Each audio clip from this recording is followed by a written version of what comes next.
히브리서 10장 이어가겠습니다. 오늘 본문 말씀을 26절부터 잡았는데요. 중요한 부분이기 때문에 지난주에 이어서 다시 한 번만 이 부분을 우리가 짚고 넘어가겠습니다. 오늘 29절 한 절만 읽고 나누겠습니다. 29절 하물며 하나님 아들을 밟고 자기를 거룩하게 한 언약의 피를 부정한 것으로 여기고 은혜의 성령을 욕되게 하는 자의 당연히 받을 형벌이 얼마나 더 중하겠느냐 너희는 생각하라. 아멘. 우리가 교회 다니는 그 이유가 복음 때문에 다니잖아요. 우리가 신앙생활 하는 이유가 복음 때문이죠. 그렇다면 누가 만약에 우리에게 복음이 과연 무엇입니까? 라고 질문한다면 금방 답변할 준비가 되어 있습니까? 복음이 무엇일까요? 우리 짧고 정확하게 얘기한다면 예수님의 피 공로로, 십자가 공로로 우리가 구원받는 것입니다. 라고 얘기할 수가 있겠죠, 그죠? 또 약간 늘려서 설명한다면 예수님의 십자가의 대속의 은혜로 말미암아 우리가 죄사함 받고 하나님의 아들이 되는 것이다. 영생을 얻는 것이다. 구원을 얻는 것이다. 라고 우리가 설명을 할 수가 있습니다. 제가 그러면 여러분께 제가 한번 질문을 해볼게요. 그렇다면은 복음이 자기 것이 되었습니까? 한마디로 말해서 정말 구원 받았습니까? 예스예요? 노예요? 아니면 아직입니까? 모르나요? 여기 계신 분들은 다 오케이죠? 예스죠, 그죠? 그 중에 아직은 자기 자신이 아니라고 생각하는 사람이 있다면, 난 아직 구원받지 못했어요 라고 하는 사람이 있다면 왜일까요?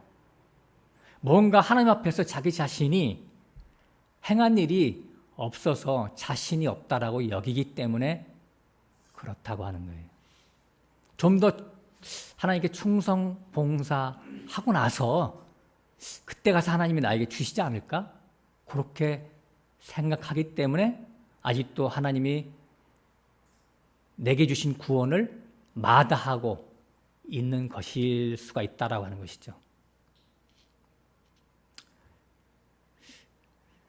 이런 개념을 가지고 있다라고 하는 것은 아직 복음이 뭔지를 몰라서 그런 겁니다. 만일 아무 충성 봉사도 하지 아니한 어린아이가 천국 간다면 이거 믿으시겠어요? 어린아이가 뭐 한 게 있어요? 하나님 나라에 의해서. 그죠? 죄에 대해서 싸운 게 있어요. 죄에 대해서 뭐 알기나 해요. 그러나 복음서에는 무려 3군데서나 주님이 하나님의 나라는 이런 자가 들어간다라고 설명하고 있습니다. 3군데, 마태복음, 마가복음, 누가복음에서. 그만큼 중요하기 때문에 예수님께서 그러한 성경을 기록하기 위해서 그렇게 어린아이를 통해서 이렇게 우리에게 퍼포먼스로 보여주신 것이죠. 시청각 교제로. 어린아이들이 예수님께 막 달려와서 품에 안기려고 합니다. 그러니까 제자들이 막 만류하잖아요. 예, 이놈들아, 너희들 애들은 가라. 이렇게 만류하니까 예수님이 뭐라고 하셨어요? 어린아이들이 내게 오는 것을 막지 말라. 나는 용납할 것이다. 누구든지 어린아이처럼 되지 아니하면, 어린아이처럼 천국을 받들지 아니하면 결단코 천국에 들어갈 수 없느니라 이렇게 말씀합니다. 물론 어린아이가 비유일 수도 있지만 또 비유 이상으로 이미 그 어린아이 하나하나를 하나님께서는 벌써 천국의 백성으로 인정하시고 있다고 하는 것을 우리가 알 수가 있어야 돼요. 여기서 말하는 어린아이, 물론 약간 비유로 우리가 좀 더 깊게 설명을 한다면은 죄에 안 짓는다는 그런 의미가 아니죠, 어린아이가. 그죠? 성경에서는 모든 사람들이 다 죄악 중에 태어났고 창세기 6장, 9장 같은 데서 2군데서나 말하기를 사람은 어려서부터 그 생각하는 것이 악하다라고 얘기하고 있잖아요. 그 생각하는 것과 계획하는 것이 다 악할 뿐이다 라고 얘기하고 있잖아요. 그러니까 이 뭐냐면 악하다고 하는 게 뭐냐면 이기적이다라고 하는 거예요. 자기 중심적이다라고 하는 거예요. 그러니까 모든 사람들은 다 자기밖에 몰라요. 그래서 성경에서는 죄 짓는 나무라고 이렇게 표현하고 있잖아요. 입만 열었다 하면 다 죄예요. 모든 생각들이 다 죄라니까요. 그렇다면 여기서 말하는 예수님이 말하는 어린아이와 같아야 천국에 간다고 하는 그런 뜻은 무슨 의미가 되겠어요? 어린아이의 특징이 뭘까요? 어린아이의 특징은 힘과 능력 그리고 자기 생각이 없어요. 누가 말하면 그것을 곧이곧대로 다 받아들여요. 그래서 그렇게 유기범들이 판칠 수도 있죠. 어린아이들한테. 우리도 하나님께 제발 유기 좀 당했으면 좋겠어요. 이제는. 너 천국 백성이야. 너 하나님의 자녀야. 라고 한다면 너 그냥 아무 공로 없이 너 선물로 너 구원 받았어. 라고 한다면 그걸 받아들였으면 참 좋겠어요. 근데 어린아이들은 그걸 하면 받아들이는데 아무 가감 없이 그냥 받아들여요. 근데 어른들에게 이런 말을 하면 어떻게 해요? 에이 무슨 말이야. 말도 안 돼. 에이. 나 같은 놈이 무슨 자격으로 천국을 가? 그죠? 그래서 그걸 거절하고 발로 차버리죠. 이게 그래서 어려워지는 거예요. 복음이라고 하는 게 그 한문의 뜻은 복된 소식이잖아요. 그죠? 또 기쁜 소식이잖아요. 여러 가지로 해석할 수가 있는데 그 참 의미가 뭐냐면 사람이 한 일이 전혀 없는데 하나님이 그냥 선물로 구원을 주시는 것. 그래서 복음이 되는 거잖아요. 로마서 4장이 그걸 잘 얘기하고 있잖아요. 만약에 일을 해서 삭수로 받는 것이라면 그것은 빛이 되는 거냐, 빚이 되는 거잖아요. 그리고 그것은 선물이 아니고 은혜가 아니잖아요. 그러니까 복음이라고 하는 것은 구원을 거저 준다고 하는 것이 복음이거든요. 그냥 죄를 용서함 받고 의롭다라고 여겨주어서 그게 복음이 되는 거예요. 근데 이것이 많이 변질되죠. 예수님이 십자가로 죄사함 받는 건 알겠는데 그 다음에는 우리가 인간이 말씀을 순종해서 거룩해져야 되고 그렇게 해야지 우리가 천국 갈 수가 있어 라고 하는 것이죠. 그러니까 자기도 모르게 사람의 행위, 인간의 행위를 예수님이 십자가에다가 더 얹어놓는 거예요. 가미시키는 거예요. 그래서 변질된 복음이 돼버리는 것이잖아요. 이것을 성경에서는 다른 복음, 다른 예수, 다른 영 이렇게 얘기하고 있어요. 우리가 좀 아까 읽었던 29절에 자기를 거룩하게 한 언약의 피를 부정하게 여기는 죄를 저지르고 있는 것이죠. 그러니까 부정하게 여긴다라고 하는 것은 뭐냐면 십자가 대속의 능력을 깎아내리려고 하는 거예요. 뭐가 부족해. 예수님이 십자가 갖고는 안 돼. 그러니까 그 십자가 흘리신 피 갖고는 안 되니까 그래도 인간의 행위가 추가돼야 되겠지. 이렇게 인간의 이성으로 생각한다니까요. 주님의 설교에 등장했던 그 아이들이 이미 하나님 나라에 소속된 자들인 것을 우리는 확증한다면 이것이 바로 천국은 사람의 노력으로 어떤 공로로도 들어갈 수 있게 되어 있지가 않다라고 하는 것을 우리가 거꾸로 역으로 우리가 생각해 볼 수가 있는 것이죠. 우리가 욥의 그 10자녀에 대해서 잠깐 생각해 볼까요? 예? 얼마든지 이제는 그 예측이 가능하잖아요. 그죠? 예.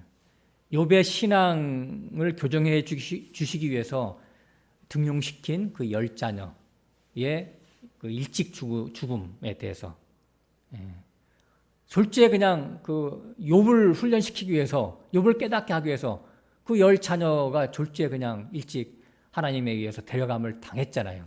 그러면 그 10자녀들은 천국 갔을까요? 지옥 갔을까요? 10자녀들이 뭐 생일잔치만 있어도 무슨 범죄를 했을까 봐 욥이 항상 제사를 지내주고 막 그랬잖아요. 그죠? 훈련을 이렇게 욥에 의해서 훈련을 잘 받았던 그 10자녀들이 졸지에 그냥 죽었어. 그러면 그 10자녀들은 지옥 갔어요? 천국 갔어요? 잘 모르겠죠. 그러나 제가 이제 은혜 복음을 깨닫고 나서 제가 생각하는 10자녀는 반드시 천국에 갔다라고 저는 생각을 하게 됩니다. 욥기 맨 끝에 보면요, 욥의 세 친구들이 그렇게 잘못 얘기를 했, 하나님에 대해서 오해를 했잖아요.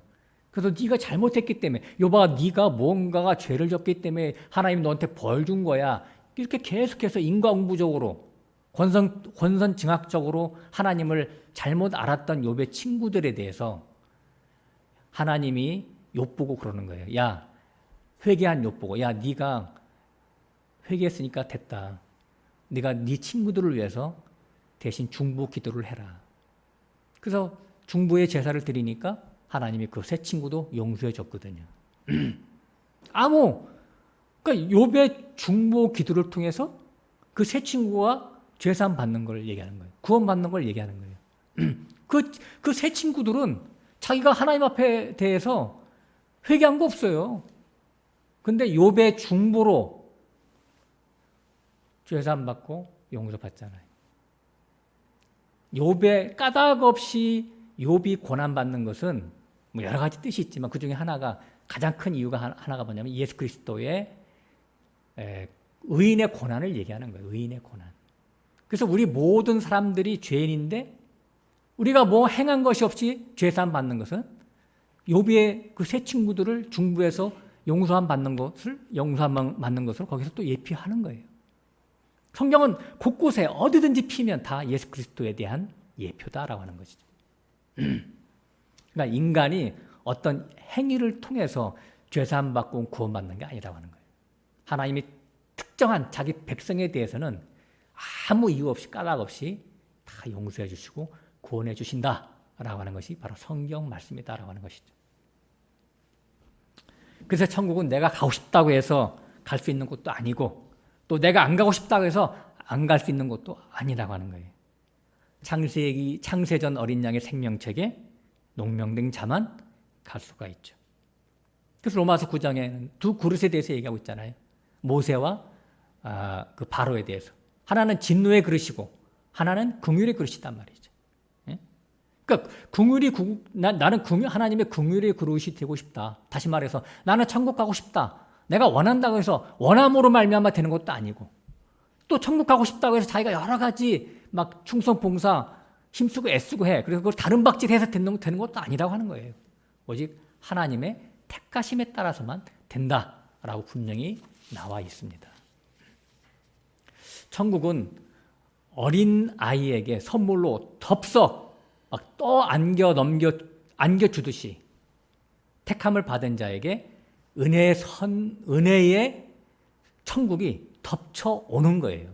강제적으로. 불가항력적으로. 그래서 천국은 침노당하는 자의 것이 된다고 기록하는 것이죠. 내가 원한다고 되는 게 아니에요. 그냥 천국이 내게 다가오는 것이죠. 덮여오는 것이죠. 그래서 천국 대신은 주님이 당신의 영으로 자기 백성에게 밀고 들어오는 것이 바로 천국이거든요. 제가 이걸 알고 나서 말할 수 없는 기쁨으로 사는 자가 되었어요. 제가 여러 번 이제 너무 좋아서 고백하는 거예요, 가끔씩. 정말 요새는 두 다리 뻗고 잡니다. 너무나 참된 진리를 쉽게 발견했으니까. 그래서 주님이 말씀하신 수고하고 무거운 짐진 자들아 다 내게로 오라. 그런 말씀이 이렇게 달콤하게 들려지기는 전 처음이에요. 저 모태신앙이지만 물론 한때 제가 10년 동안 하나님을 배신한 적 빼고 정말 이제는 하나님의 말씀이 제대로 가감없이 제 귀에 들려오고 있습니다. 그래서 바울 서신서의 곳곳에는 항상 기뻐하고 범사에 감사하라고 얘기하고 있지 않습니까? 그래서 바울 자신도 이미 빌립보 감옥에 있잖아요. 빌립보 감옥에 들어갔는데도 바울과 실라가 그걸 찬양하잖아요. 바울이 뭘 잘못했어요? 저 귀신 들린 점치는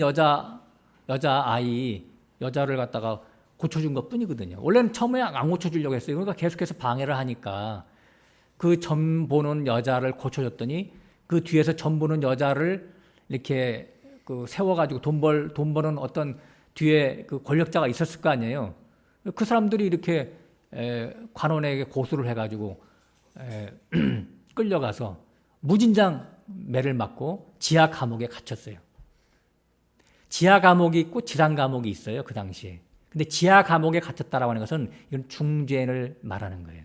그래서 지하 감옥에 갇힌 사람은 언제든지 언제 죽어도요. 뭐 누가 뭐 손 하나 이의 제기할 수 없는 그런 아주 중죄인을 얘기하는 거예요. 근데 거기서 바울은 태장을 받고도 들어가서 거기서 바울과 실라가 찬양을 하잖아요. 사도행전 16장에 보니까.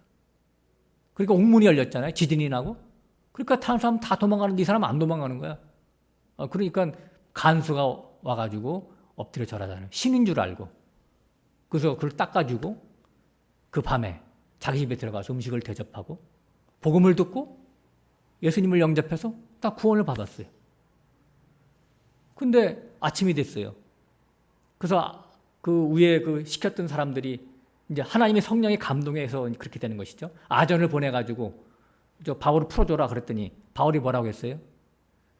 야, 무슨 소리냐? 나 로마 사람인데, 나 로마 시민권이 있는데 나를 아무 그 정죄도 하지 아니하고 감옥에 집어넣더니 이제는 아무 말도 없이 날 풀어주냐? 말도 안 된다 그랬더니 그 사람들이 와서 사과를 해가지고 거기 나와서 그 뒤에 루디아 집에 갔잖아요. 거기 루디아 집이 그 당시에 교회예요. 몇 명 모이는 교회. 그러니까 로마가 그 바울이 로마 시민권을 갖고 있음에도 불구하고 매 맞기 전에 나 로마 시민권자야라고 해서 매 안 맞고 감옥에도 안 가는데 왜 그걸 다 맞았어요? 바울은 하나님 앞에서 사는 자이기 때문에 자기 자신의 육체적인 그런 것들 하나도 앞으로는 내세우지 않겠다라고 생각을 한 거예요. 하나님이 다 알아서 하실 거니까. 내 목숨 살리고 죽이는 건 다 하나님의 손에 달렸다고 생각하는 거니까. 그래서 자기 로마 시민권을 내놓지 않은 거예요. 나중에 얘기한 것이지 그거는. 참 이런 바울의 신앙을 우리가 참 본받을 필요가 있잖아요. 그죠? 예. 육체의 어떤 것을 자기의 어떤 권리를 행사하지 않는 거예요. 하나님이 알아서 하실 거니까. 베드로전서 3장 15절에도 그런 나와 있는. 잠깐 가서 볼까요, 우리가? 예. 베드로전서 뒤에 히브리서 뒤에 있죠.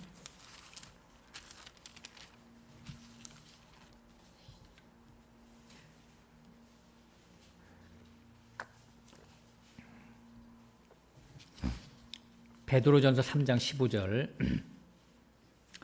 너희 마음에 자 14절부터 읽어볼까요?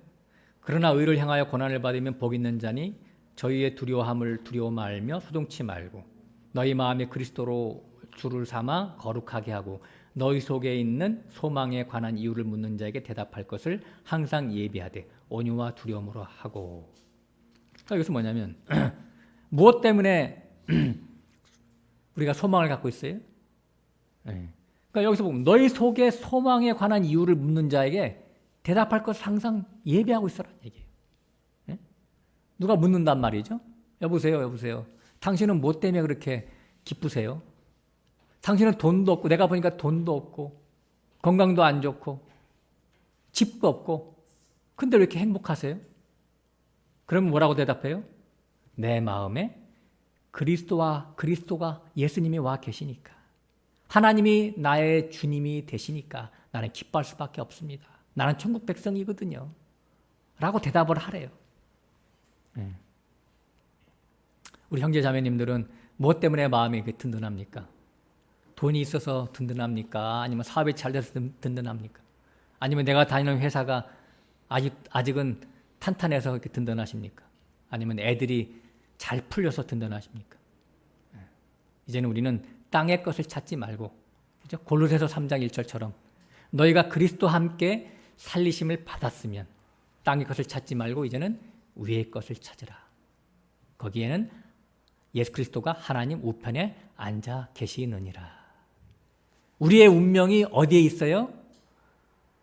예수님이 우리의 생명줄을 쥐고 지금 하늘의 지성소에 계시대요. 하나님 우편에 계시대요. 그죠? 그래서 우리가 히브리서 공부할 때 예수님이 우리의 뭐라요? 생명의 탯줄이 됐다. 그죠? 생명의 앵커가 됐단 말이죠. 그래서 그분이 우리의 생명줄을 안고 하늘에 올라가 계시다니까요. 우리는 이 세상 풍랑이 와도요, 떠내려가지 않아요. 결단코. 왜? 그분이 우리를 지고 계시니까. 또 아까 읽었던 히브리서 본문 29절에 자기를 거룩하게 한 언약의 피, 그렇게 써요. 언약의 피. 우리가 거룩해지는 것은 언약의 피 때문에 그렇다는 얘기예요. 우리가 구원받는 것은 바로 새 언약의 피라고 하는 것이죠. 옛 언약인 그 율법의 의, 그러니까 사람의 행위로는 우리가 구원받을 수가 없기 때문에 새 언약의 실제이신 예수 그리스도의 피로만 구원받는 것을 성경은 계속해서 증거하고 있습니다. 성경은 창세기부터 계시록까지 다 예수 그리스도의 피로만 구원받는다는 것을 말하고 있습니다. 이것을 언약이라고 그래요. 언약 백성이기 때문에 그렇습니다. 언약은 헬라어로 이제 디다케 그러는데 제가 사전을 찾아보니까 언약이라는 말은 디다케는 유언, 법령, 조문 이런 의미를 갖고 있어요. 그러니까 약속이라는 말은 이제 에판겔리아 그러는데 이것은 약속은 이제 우리가 말로 이렇게 약속하는 거잖아요. 언약도 말로 약속하는 거고요. 근데 뉘앙스 자체는 언약은 이제 법령, 조문, 유언 이런 거가 들어갔기 때문에 이 디다케가 우리가 이제 말로는 우리나라 말로는 언약이라고 번역을 했지만 원문으로 해석을 할 때는 약속이라고 하는 에판겔리아보다는 더 강한 뉘앙스를 갖고 있어요. 언약이라고 하는 것은. 그러니까 법으로 이렇게 정해서 그 어떤 약속을 이행하겠다라고 하는 그러한 더 강력한 의미를 우리에게 부여하고 있는 것이 바로 언약이거든요. 근데 여기다가 피까지 붙였어요. 피언약, 언약의 피. 이것은 뭐예요? 죽음을 불사하고라도 지켜낸다라고 하는 그런 의지가 배어있는 말씀이죠. 어떤 죽음? 하나님의 죽음.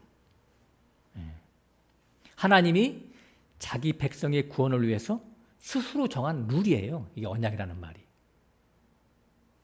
왜 하나님이 이렇게 스스로 죽음을 통과하시면서 자기 백성을 구원하셔야 하는가?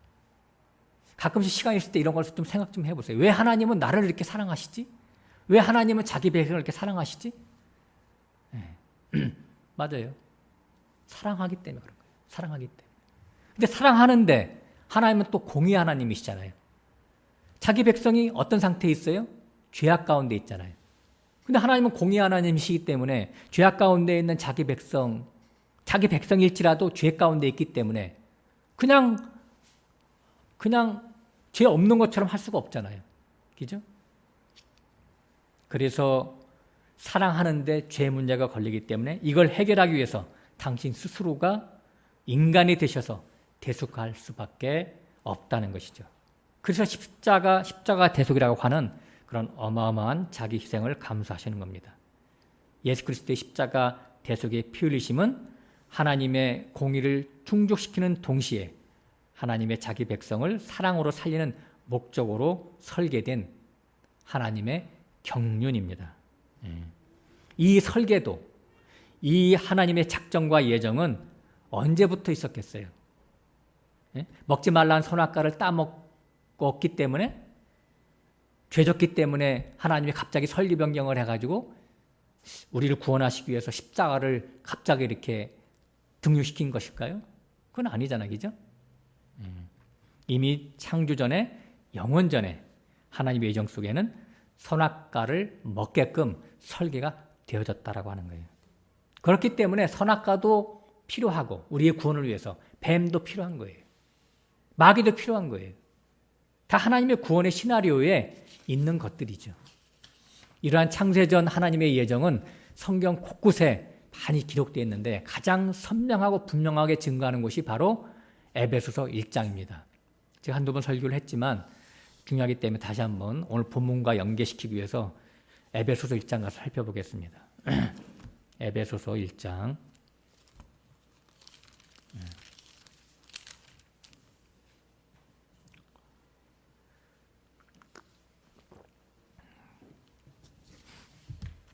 자, 3절 보겠습니다.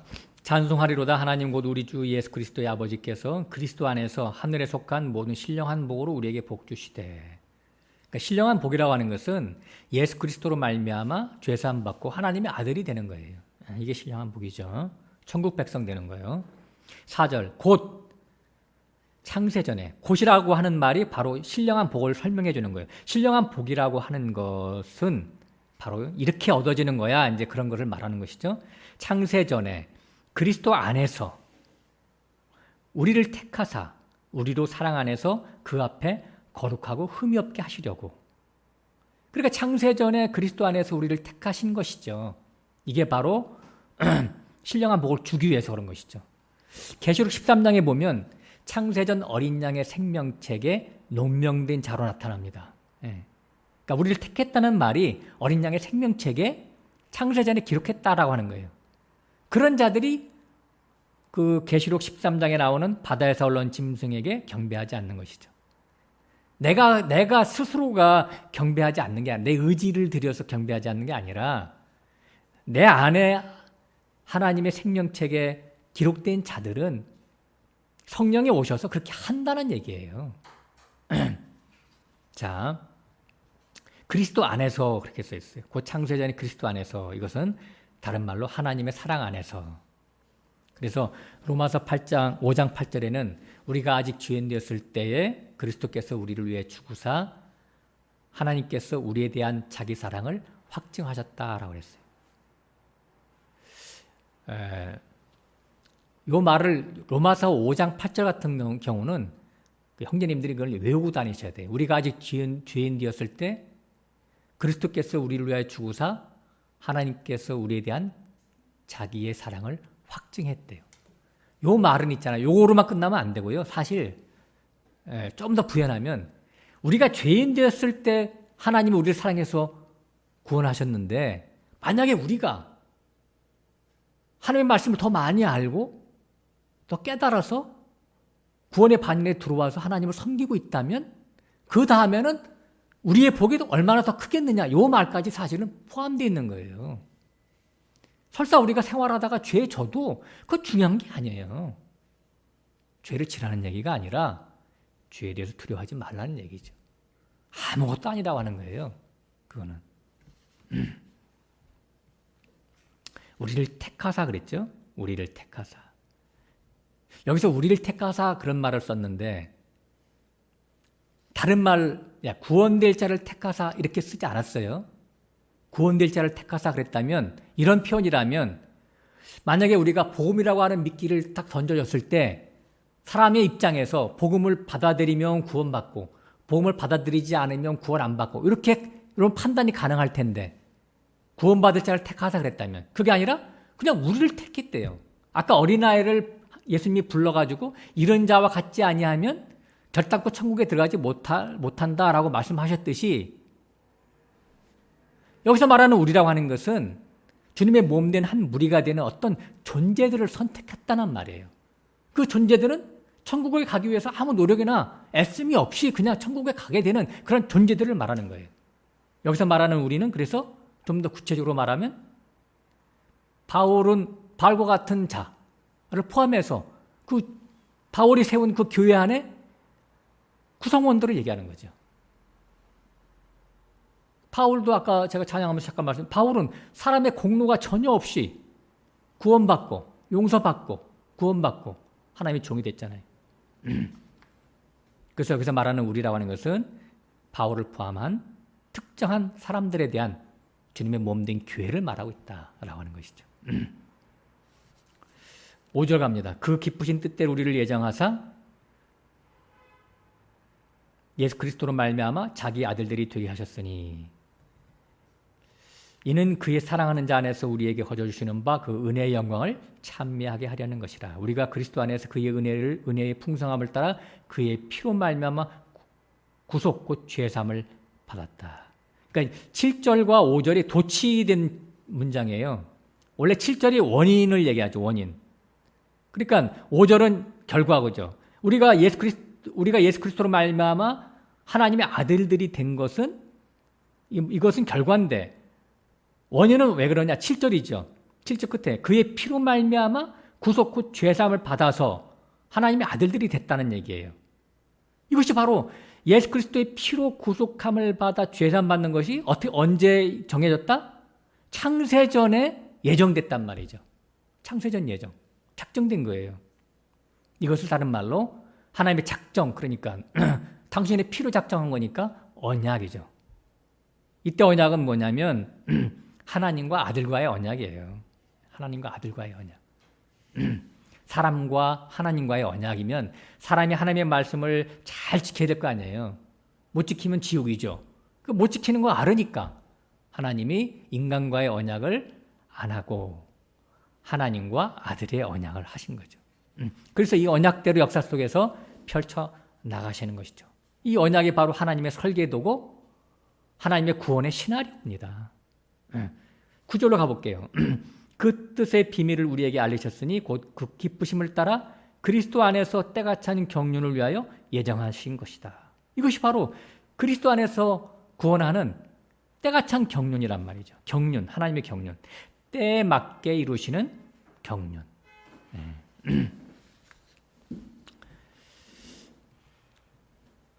이 언약을 따라서 역사 속에서 펼쳐진 첫 번째 사건이 가족옷 사건입니다. 가족옷 사건, 그죠? 아담과 하와가 선악과 먹고 죄 가운데 떨어졌을 때 자기들이 무화과 나무 잎으로 옷을 해 입었잖아요. 치마를 해 입었잖아요. 무화과 나무 잎이라고 하는 것은 율법의 의죠. 사람의 행위로 수치를 가리려고 하는 종교 사고 체계를 말하는 겁니다. 그런데 가죽옷은 어린 양의 죽음으로 하나님이 입히시는 용서와 사랑을 상징하는 것이죠. 언제 하나님이 아담과 하와에게 찾아오셔서 가죽옷을 입혔죠? 무화과 나무 잎이 시들어졌을 때, 저녁이 되니까 시들어졌잖아요. 날이 서늘할 때라고 표현해요. 날이 서늘할 때. 날이 서늘해지면 무화과 나무 잎이 시들시들해지잖아요. 그것은 뭐냐면 인간 자기의 힘과 능력이 다 끝나고 무능과 무기력과 연약함이 발견될 때 그때 가죽옷을 들고 오시는 것이죠. 가죽옷이 뭐라고요? 예수 그리스도의 피의 복음을 얘기하는 거예요. 그러니까 자기 의가 아직 남아있으면 이 복음이 안 들려요. 저도 옛날에 그랬어요.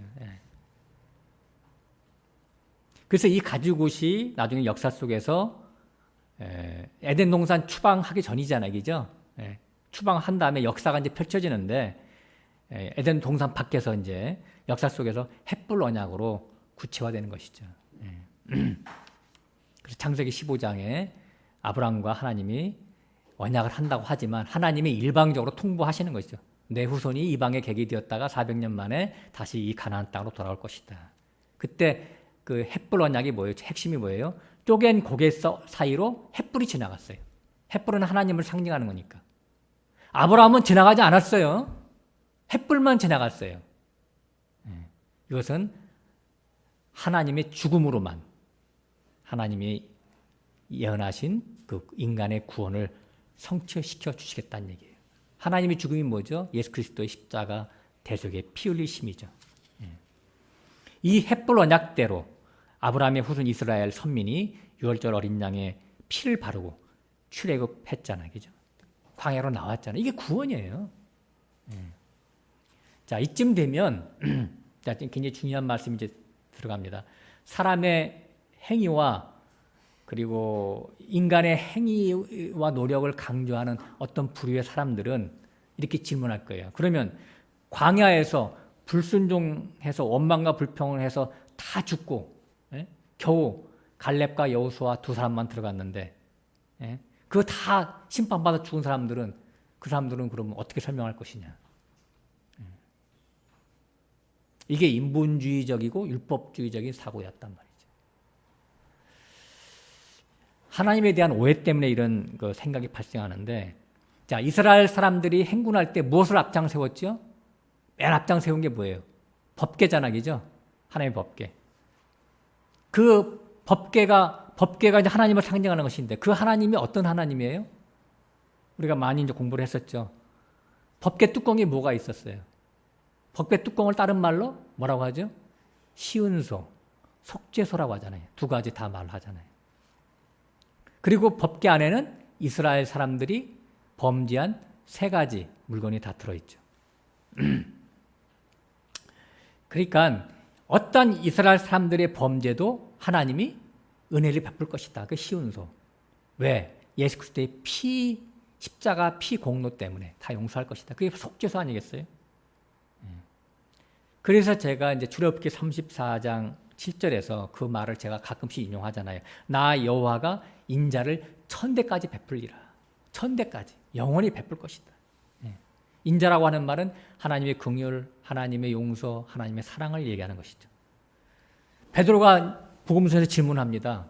마태복음에서 형제를 우리가 몇 번까지 용서할까요? 7번까지 용서할까요? 7이라고 하는 것은 완전수니까. 예수님이 뭐라고 답변하셨어요? 7번씩 70번까지 하라. 이렇게 했어요. 이것은 무슨 말이냐면 네가 하나님 앞에 무한히 용서를 받았기 때문에 너도 형제를 무한히 용서해야 돼. 그런 말씀하는 거거든요. 근데 사실은 우리가 그런 말씀을 알고 있으면서도 우리가 형제를 몇 번이나 용서해요? 무한한 고사하고 3번까지는 할 수 있을 것 같아. 몇 번 못하죠? 5번 못 넘겨요. 7번은 고사하고. 예수님의 이 말씀은 7번씩 70번까지 용서하라고 하는 것은 너가 무슨 남을 용서하냐, 인간이. 너는 하나님의 무한한 용서를 받아야 될 존재야 라는 것을 깨달으라고 하는 거죠. 하나님의 용서를 받고 살아가는 존재야 너는. 그런 뜻을 내포하고 있는 겁니다. 지난주 제가 설교할 때 광야에서 엎드려져 죽은 자는 바로 옛사람이 죽어지는 것이다. 옛사람이 죽어질 때 새 사람이 속에서 새로 나오는 것이다. 그래서 60만 명이 죽고 60만 명이 새로 나서 가나안 땅에 들어가는 것에 대한 예표다. 그런 설교를 했었어요. 광야라고 하는 사람이 살 수 없는 그런 곳에 집어넣어서 죄가 밖으로 토설되는 것이잖아요. 그죠? 불평불만이 나와. 불평불만이 나오면 율법을 어긴 거니까 죽어야 돼. 근데 용서 안 받고 살잖아요. 그죠? 그러니까 자기 자신이 용서 안 받고 살 때마다 새롭게 옛사람은 죽어지고 하나님의 그 긍휼과 자비로 새 사람이 태어나는 거예요. 그래서 죄를 많이 짓는 것도 좋은 거라니까. 그만큼 많이 용서를 받는 거 아니겠어요? 역설로 말한다면. 그래서 바울이 나는 날마다 죽노라 그런 말을 하는 거예요. 날마다 죽을 때마다 육신이 후패되어지고 그만큼 영은 새롭게 소생되어져서 나오는 거니까. 자, 이제 그 광야에서 이스라엘 백성들이 불순종해서 엎드렸다는 말, 이 말에서 좀 더 확장해서 이제 가나안 땅으로 가봅시다. 가나안 땅에 들어갔어요. 그 열왕 시대가 이제 열려지잖아요. 그래서 북조와 남조로 갈라졌어요. 그것도 하나님의 심판이잖아요. 거역의 역사잖아요. 이스라엘 백성들의 열왕기 시대는요, 불순종의 역사요, 거역의 역사예요. 그러면 이들이 다 버려졌다는 얘기인가? 다 지옥 갔다는 말인가? 그 말에 대한 간단한 답변. 제가 이것을 설교를 세 군데 걸쳐서 예를 들려고 했는데 시간이 너무 가니까 하나만 예를 들게요. 호세아서 가서 보겠습니다. 호세아서 1장으로 가보겠습니다. 1259페이지.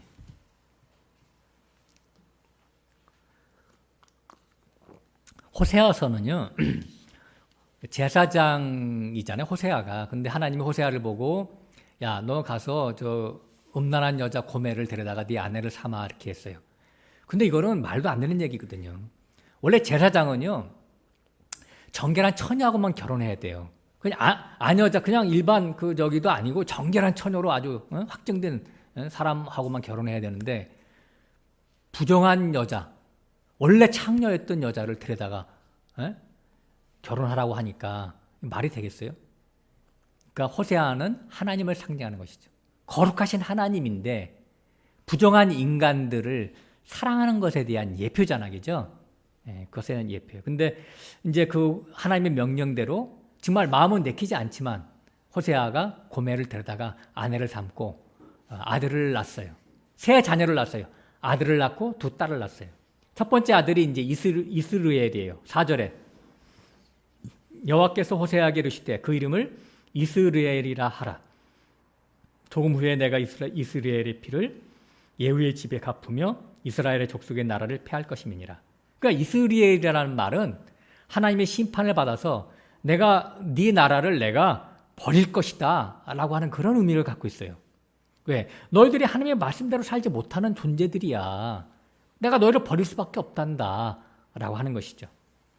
근데 이제 또 두 번째 자녀를 낳는 딸이야. 그게 6절에 나와 있어요. 고멜이 또 잉태하여 딸을 낳음에 여호와께서 호세아에게 이르시되 그 이름을 로루하마라 하라. 내가 다시는 이스라엘 족속을 궁휼히 여겨서 사하지 않을 것임이니라.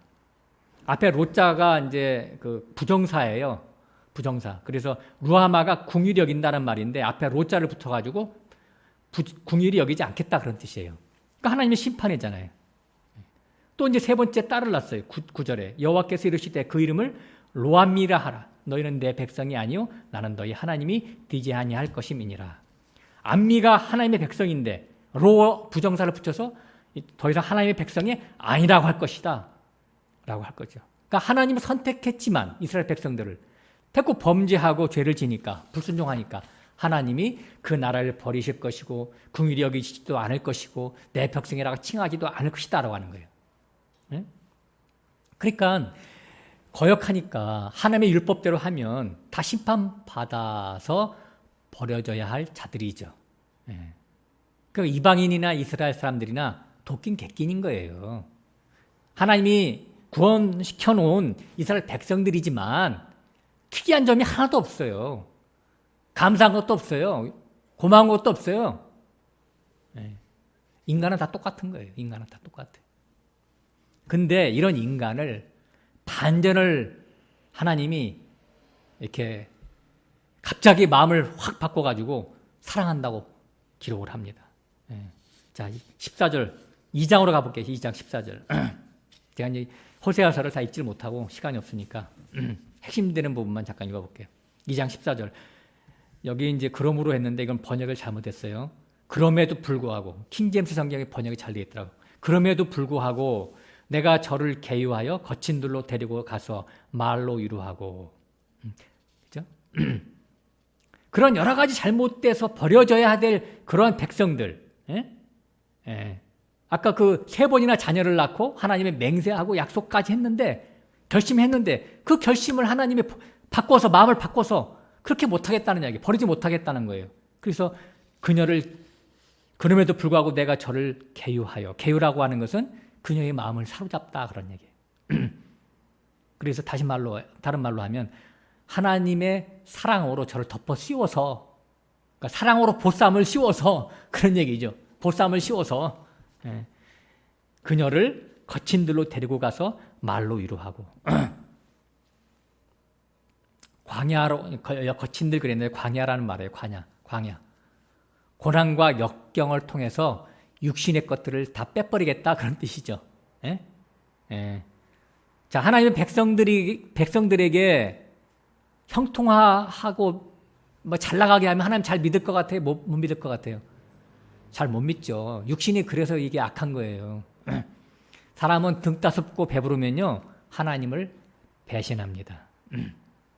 그래서 하나님은 그들을 사랑하기 위해서 마음은 원치 않지만 고난이라고 하는 하나님이 그러한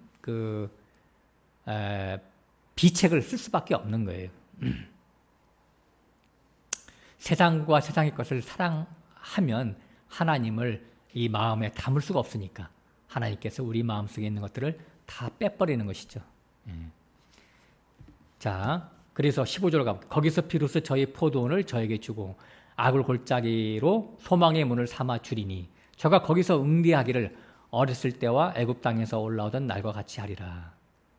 자, 광야를 통해서 고난을 통해서 그 과정을 거친 다음에 포도원이라고 하는 그 구원의 가나안 땅이죠. 그러니까 천국을 저에게 주고 악을 골짜기로 소망의 문을 삼아 주겠다.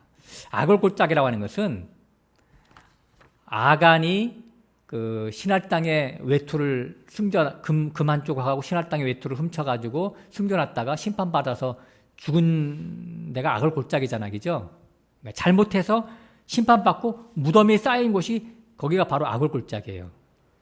그러니까 아간처럼 하나님의 법을 어겨서 하나님의 심판을 받아서 죽어야 될 너희 자신들의 영적인 현주소가 바로 악을 골짜기인데 거기서 내가 그냥 이유 없는 은혜를 베풀어서 거기서 너를 건져서 소망의 문으로 인도해 주겠다라고 하는 것이죠. 내가 구원을 베풀어 줄 것이다.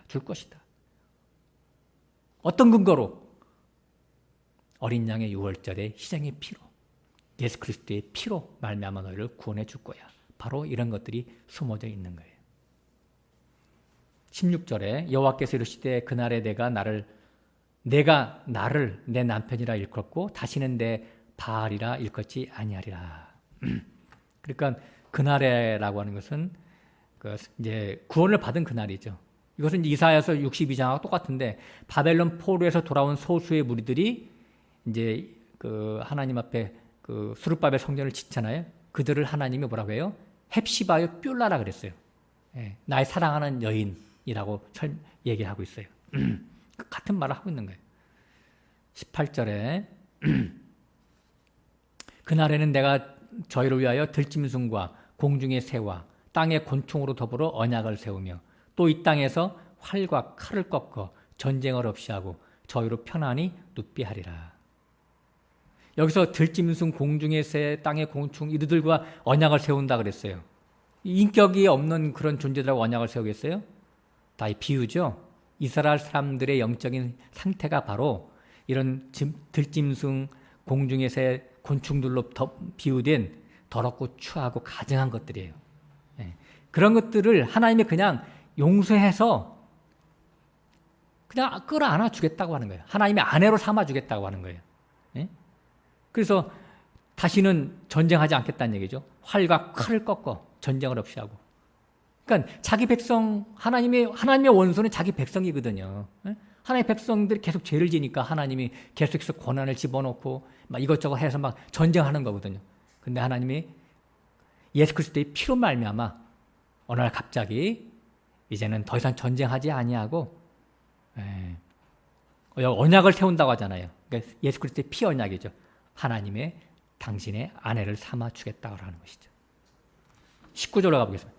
이제 내가 내게 장가들어 영원히 살되 의와 공변됨과 은총과 궁일이 여김으로 내게 장가들며 진실함으로 내게 장가들리니 내가 여호와를 알리라. 내가 여호와를 알리라. 장가들어서 여호와를 안다는 게 무슨 뜻일까요? 법대로 하면 다 심판받아 죽어야 마땅하지만 예수 그리스도께서 그 모든 저주를 대신 짊어지고 십자가에서 죽으시고 십자가로 용서하셨기 때문에 십자가가 하나님의 사랑의 확증이 되는 것이죠. 그러니까 수백 번, 수천 번 죽어도 마땅한 죄인을 하나님의 긍휼로 용서하시고 당신의 신부로 세워서 영원히 결혼하여 살겠다고 하신 그 사랑의 십자가로 나타난 사랑이죠. 그걸 갖다가 여기서는 언약이라고 하는 거예요. 언약. 이런 십자가 용서가 아니면 죄인은 구원받을 수가 없죠. 오늘 하루도 살 수가 없죠, 사실은. 그러니까 십자가가 바로 우리의 존재의 이유가 되는 것입니다. 이것이 바로 십자가를 통해서 하나님을 아는 것이 바로 하나님을 아는 것이죠. 사랑의 하나님으로. 심판의 하나님이 아니라 겉으로는 심판의 하나님인 것 같지만 겉으로는 엄한 것 같지만 하나님의 속마음은 한없이 당신 자신을 희생하고 우리에게 주시는 그런 하나님이었다니까요. 우리 부모님하고 똑같아, 하나님이. 이렇게 오직 우리의 구원은 십자가 피로만 이루어지기 때문에 영원전부터 예정되었고 역사 속에서 이루어져 가는 것입니다.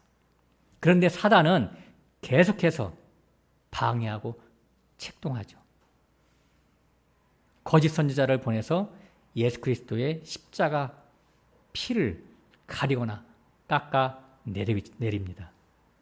그래서 여러 가지 다른 복음, 다른 예수, 다른 영이 교회에 가득하죠. 혼탁해 하죠. 이게 다 사단의 기만술입니다. 아까 그 히브리서 10장에 있는 본문에 나와 있듯이 우리 지난주에는 짐짓죄에 대해서 공부했잖아요. 짐짓죄. 같은 말이에요. 좀 아까 읽었던 히브리서 10장 29절 말씀하고 하나님의 아들을 짓밟는 죄, 언약의 피를 부정하게 하는 죄, 부정하게 여기는 죄, 성령을 욕되게 하는 죄. 이렇게 장황하게 성경에서는 지금 경고하고 있습니다. 예수 그리스도의 십자가 피로만 구원됨을 사도들이 가르치면 뒤쫓아 다니면서 가라지를 뿌리는 자들이 나온다고 하는 거예요. 가라지라고 하는 것은 율법주의자들을 말하는 거예요. 율법주의자들. 신종율법이죠. 지금은. 예수 피로만 구원받을 수가 있겠어? 어떻게 사람이 할례도 받아야지, 안식일도 지켜야지, 11조도 내야지, 그렇게 해야지 우리가 구원이 완전해지는 거야. 이렇게 예수님이 십자가 피에다가 다른 걸 자꾸 얹어 추가시키는 거죠. 이것을 사도 바울은 뭐라고 하냐면 빌립보서 3장에서 개들이요 행악하는 자들이다라고 막 질타를 합니다.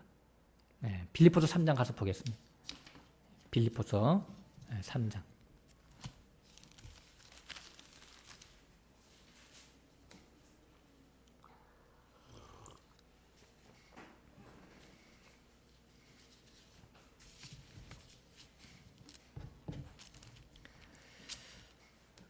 정말로 나 형제들아 주 안에서 기뻐하라. 너에게 같은 말을 쓰는 것이 내게는 수고로움이 없고 너에게는 안전하니라.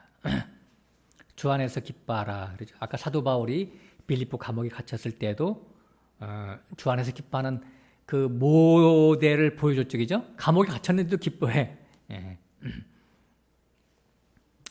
그러니까 주 안에서 기뻐하라고 하는 것은 예수 그리스도의 은혜로 말미암아 우리가 하나님의 자녀, 천국 시민권자가 되었으니까 이거 어디에다 비교하겠느냐 이런 얘기겠죠. 그죠?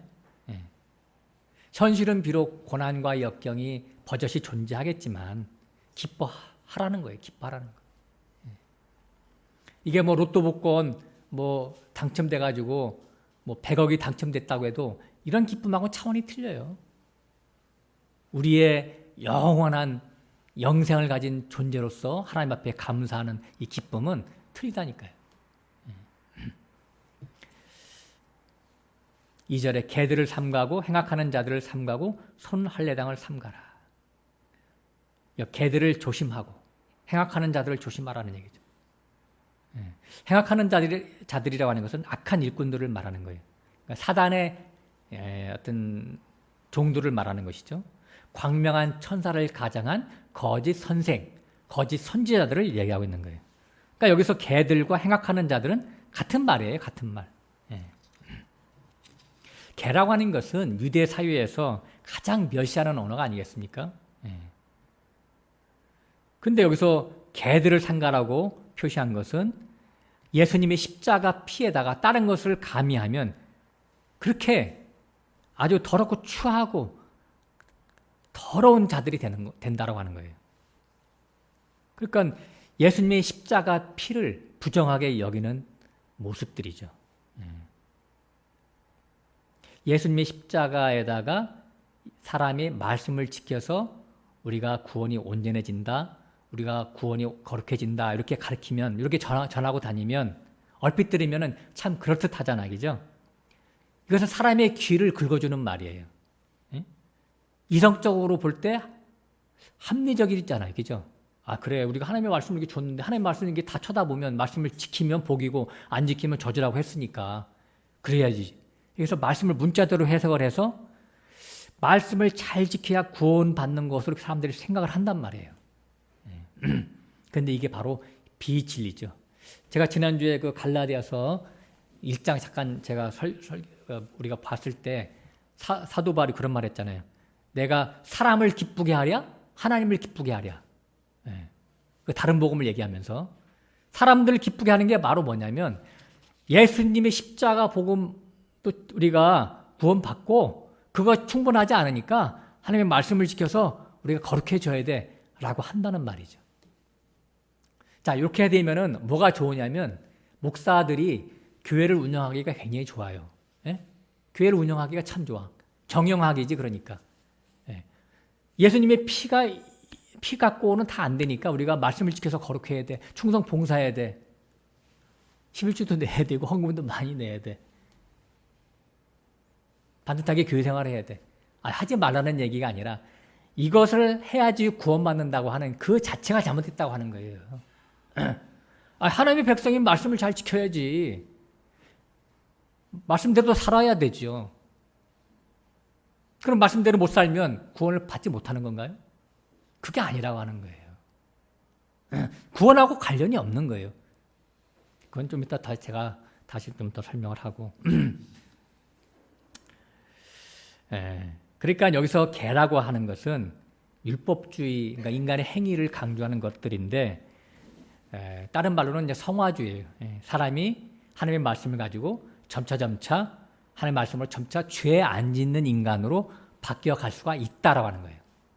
이 말은 틀릴 수도 있고 맞을 수도 있어요. 자, 우리가 갈라디아서 5장 보면 이제 거기 성령의 열매가 있잖아요.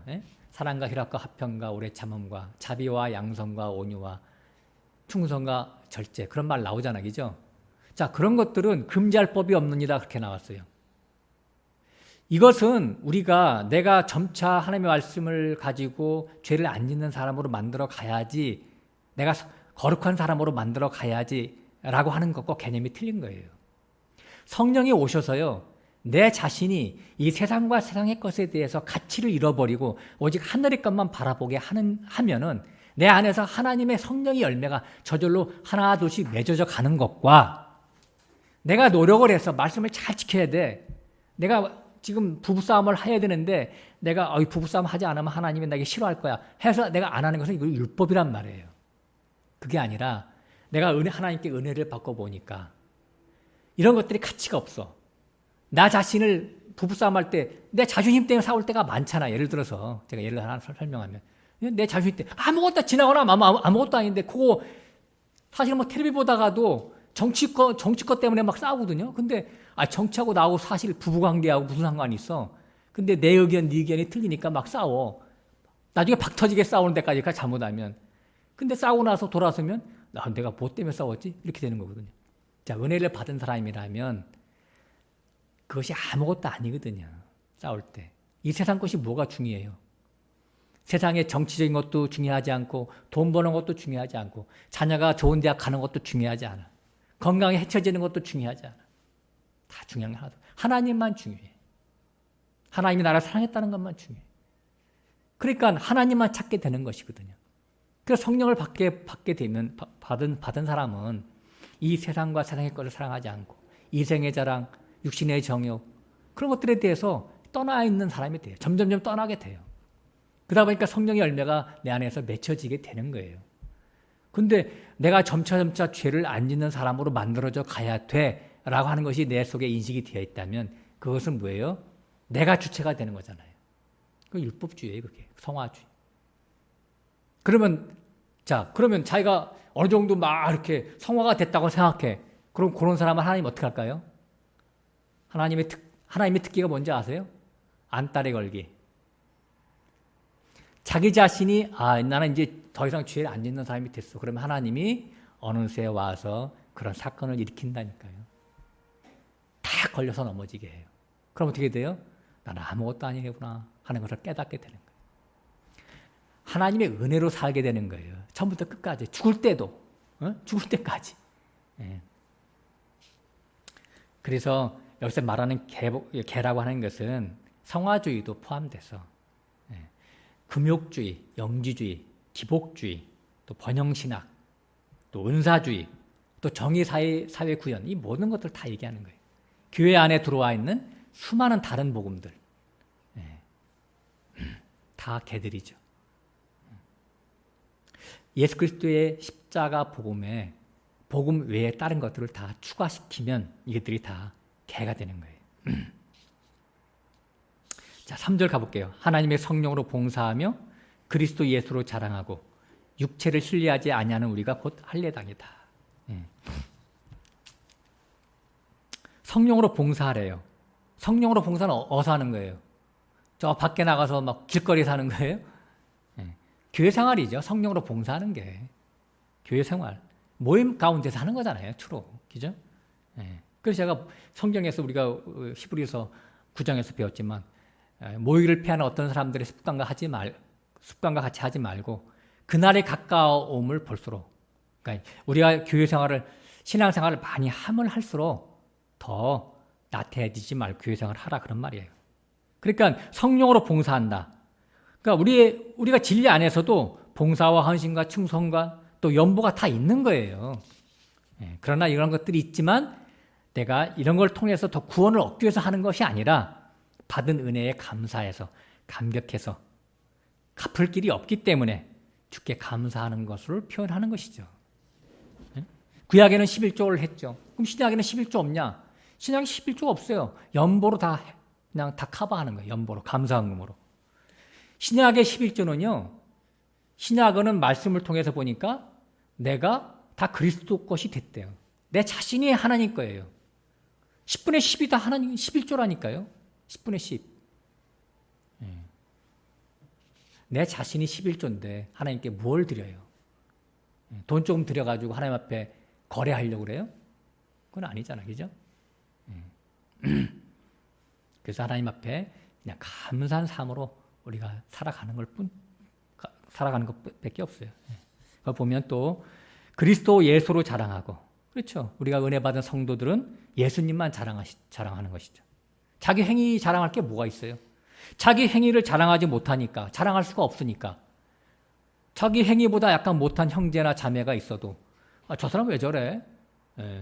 이렇게 누구를 핀잔하거나 심판하지 않죠. 손가락질하지 않죠.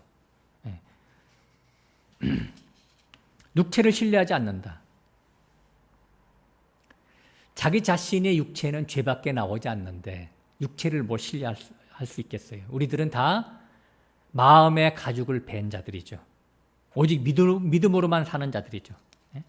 우리가 진짜 할례당이죠. 손으로 하는 할례당. 2절 끝에는 개들은 손 할례당이지만 우리들은 마음의 가죽을 벤 마음 이면의 할례를 한 자들이죠.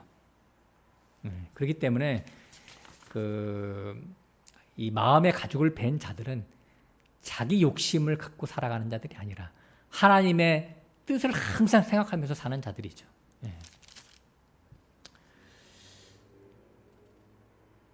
자, 그 계시록 22장에 가서 개들에 대해서 한번 어떻게 결론을 냈는지 보겠습니다. 개들에 대해서.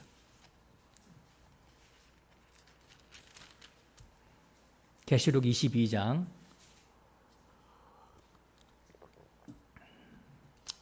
13절부터 보겠습니다. 나는 알파와 오메가요, 처음과 나중이요, 시작과 끝이라. 예수님은 알파와 오메가, 처음과 나중이고 시작과 끝이래요. 그러니까 예수로 시작해서 예수로 끝나는 거예요. 어린 양의 생명책에서 농명된 것으로 우리가 시작을 해서 예수 그리스도의 십자가 피로 말미암아 구원이 성취되는 것, 이것이 바로 끝나는 것이잖아요. 더 이상의 다른 방법은 없는 거예요. 예수님의 생명책에서 기록돼서 역사 속에서 예수님의 피로 구원받아서 거룩해져서 하나님의 자녀가 되는 것. 이것 외에는 nothing입니다. 진짜로. 14절 그 두루마리를 빠는 자들이 복이 있으니 이는 저희가 생명나무에 나아가며 문들을 통하여 성에 들어갈 권세를 얻으려 함이니라. 자, 두루마리를 빤다. 이런 말은 그 갈라디아서 3장에 보면 그리스도 합하여 세례받은 자는 그리스도로 옷 입었느니라 이렇게 하잖아요. 예수 함께 죽고 함께 장사되고 함께 부활한 자는 이미 예수로 옷 입었어요. 그러니까 가죽옷의 실제죠. 가죽옷을 입었어요. 구원이라고 하는 것은 그리스도의 십자가 피로 완성돼서 삶 속에서 우리가 그것을 계속해서 확인해 가는 것이 바로 우리의 신앙생활이거든요. 근데 여기 두루마리를 빤다고 했으니까 예수 그리스도의 십자가 피 말고 아까처럼 가라지를 갖고 있는 자들이 계속해서 이렇게 오물을 뿌리는 거예요. 때가 묻어 그래요. 계속해서 예수님이 십자가 피로만 구원 얻겠느냐? 다른 것 다 추가한다고요. 계속해서 율법주의, 성화주의 이런 것들, 기복주의, 은사주의. 그래서 다시 계속해서 우리는 신앙생활을 통해서 진리 말씀으로 십자가 도로 이걸 씻어내라고 하는 거예요. 그걸 씻어내는 자들이 바로 성 안에 들어가서 생명과를 먹게 된다. 이런 얘기가 되겠죠. 그래서 아까도 개들을 삼가하고 행악하는 자들을 삼가하라, 조심하라 그런 얘기죠. 그것이 바로 조심하는 것이 바로 두루마리를 빠는 거예요. 15절에 개들과 술객들과 행음자들과 살인자들과 우상숭배자들과 및 거짓말을 좋아하며 지어내는 자마다 성 밖에 있으리라. 개가 맨 앞에 나오죠. 개가. 그러니까 뒤에 나오는 술객들, 행음자들, 살인자들 다 이거 개에 포함된 거예요. 개의 변이된 것들이죠. 다 개들의 분파들이죠. 거짓 목자, 거짓 선지자들의 모습들이죠. 술객들, 뭐 이렇게 복 준다고 하는 것들, 그죠? 은사주의죠. 기복주의. 행음자들도 예수 믿어서 복 받으라. 다 행음자, 간음시키는 자들 아니겠어요? 살인자들. 하나님 앞에서 살려고 영적인 영생을 얻기 위해서 나왔는데 어디서 죽여? 다 살인자들이죠. 우상숭배자들. 탐심을 더 많이 부어줘. 하나님 믿으면 더 부자 된다. 하나님을 우상으로 섬기는 자들이 되는 것이죠. 이게 다 거짓말하는 것들이죠. 이런 자들은 다 성 밖에 있는 것이죠. 한마디로 말해서 개는 성 안에 들어갈 수 없다. 거룩한 성 예루살렘 성 안에 들어갈 수 없다. 구원이 이루어질 수 없다라고 하는 거예요. 17절로 가보겠습니다. 성령과 신부가 말씀하시기를 오라 하시는도다. 듣는 자도 오라 할 것이요 목마른 자도 올 것이요 또 원하는 자는 값없이 생명수를 받으라 하시더라. 성령과 신부, 그리스도와 교회죠. 그죠? 여기서 보면 값없이 생명수를 받으라는 얘기예요. 그러니까 하나님이 너에게 은혜의 복음으로 너희를 구원한다라고 하는 그 가르침을 그냥 가감없이 받아들이라고 하는 거예요. 값없이 그 생명수를 너가 이 말씀을, 이 생명의 물을 네가 받아 먹으면 네가 살 것인데 예수 그리스도가 다 이뤄놓으신 그 구원, 그 공짜로 마셔라 그런 얘기야. 값 주고 살려고 하지 말고 네가 행하고 노력해서 얻으려고 하지 말라고 하는 거예요. 18절, 19절 내가 이 책의 예언의 말씀을 듣는 각인에게 증거하노니 만일 누구든지 이것들 외에 더하면 하나님이 이 책에 기록된 재앙들을 그에게 더하실 것이요 만일 누구든지 이 책의 예언의 말씀에서 제하버리면 하나님이 이 책에 기록된 생명나무와 및 거룩한 성의 참여함을 제하버리시리라. 그렇죠? 그러니까 이 책에 기록된 말씀이 한마디로 뭐겠어요? 지난주에 제가 성경책을 꽉 짜면은 예수의 피가 나온다고 했죠. 오늘 말씀은 뭐예요? 오늘 성경책을 막 이렇게 털어버리면, 밤처럼 털어버리면 뭐가 나와요? 하나님의 사랑이 떨어지는 거예요. 거저주시는 사랑, 은혜의 복음. 다시 말해서 십자가 보혈이죠, 그것도. 그러니까 예수 그리스도의 십자가 보혈 외에 다른 것들을 더하면